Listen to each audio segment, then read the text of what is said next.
Good day, Kruhay. I am Jaime D. Hoson Jr., Program Head of the Bachelor of Science in Hospitality Management Program under the College of Business and Accountancy of the University of Antique, Sibalom, Antique Campus.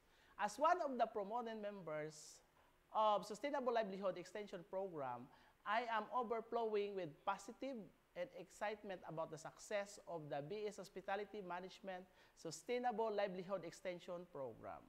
It is amazing to see this program is making a real difference by blending hospitality educations with sustainable practices that uplift communities.